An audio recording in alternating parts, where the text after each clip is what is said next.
Bonjour tout le monde. Alors moi c'est Monsieur Mfansoumane Bangoura, donc le directeur de la digitalisation et de la certification numérique au sein de l'ARPT. Alors moi j'ai un profil développeur, donc je pense que les développeurs dans la salle vont le savoir. Je suis diplômé d'une licence MIAGE à l'Université d'Orléans et d'un master en gestion de projets systèmes d'information à l'Institut G4 de Paris.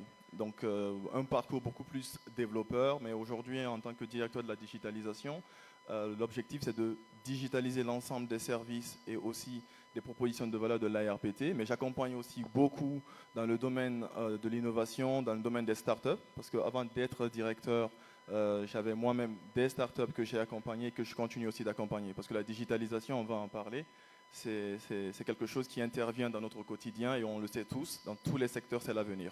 Voilà. Allez-y, Monsieur Bangoura. Alors, je vais faire en sorte de ne pas être long. Les perspectives heureuses, il y en a plusieurs. Parce qu'avec la digitalisation, comme on l'a dit, il y a des nouveaux modèles qui ont été créés. Quand on parle aujourd'hui de la fintech, c'est la combinaison de la finance et de la technologie. C'est lorsque la technologie vient être un levier pour la finance. Nous avons l'agrotech, la legal tech, quand on prend dans le domaine de la santé aussi. Donc toutes ces perspectives-là sont une réalité aujourd'hui en Guinée. Ce n'est pas quelque chose qui doit venir. Aujourd'hui, nous avons des acteurs de la fintech qui sont présents. Paycard, c'est un acteur de la fintech. Dans l'agrotech, on a des acteurs qui sont présents. Donc tous ces éléments vont créer de nouveaux métiers. Donc ce qui veut dire que les étudiants qui sont dans la technologie qui vont sortir, ils ne vont pas sortir et chômer. Derrière, s'ils maîtrisent ce qu'ils font, il y a de la valeur. Parce que même si ces nouveaux modèles sont existants, il y a encore beaucoup de choses à faire.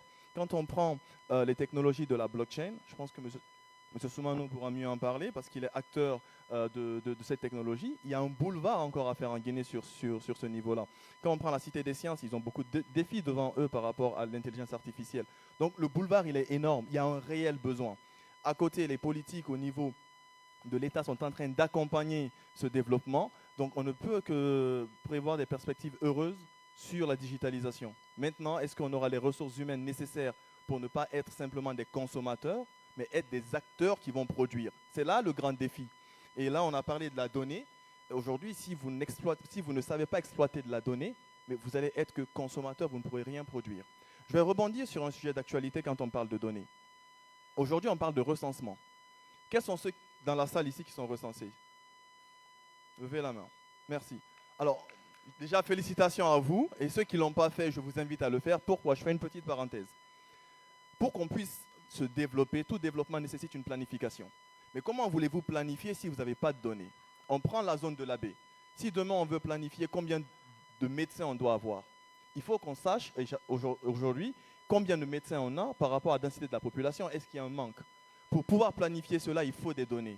Et ces données, on les obtient grâce au recensement. Donc j'invite tout le monde à se recenser. Et cela est une preuve des perspectives utiles pour la digitalisation dans notre pays. Voilà. Ok, Monsieur So, je vais aller très vite. Alors, en termes de digitalisation, j'aime pas trop parler du côté négatif. Je vais plutôt parler des enjeux. Il y a des enjeux. Ça, il faut qu'on le sache. On a parlé d'investissement dans les infrastructures. C'est de réels enjeux. On parle de souveraineté numérique. Parce qu'aujourd'hui, ce n'est pas un terme qui est utilisé uniquement en Guinée. L'ensemble des pays qui, aujourd'hui, digitalisent les services parlent de souveraineté numérique. Mais comment cela se dessine? Il y a une question qui s'est posée sur la politique nationale en termes de cybersécurité. Mais pour que tout cela se fasse, il faut des compétences. Si on n'a pas des compétences guinéennes qui peuvent dresser une stratégie nationale de protection sur la cybercriminalité, on devient dépendant des autres. Si on n'a pas une stratégie pour la protection de nos données, on devient dépendant des autres. Parce qu'aujourd'hui, le cloud, c'est une réalité. Il vient de le dire, les données de santé au niveau de la France sont sur un cloud qui est géré par une entreprise américaine. Cependant, il y a un cadre juridique qui est là.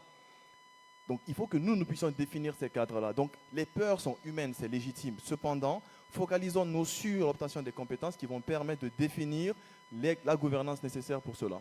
Voilà.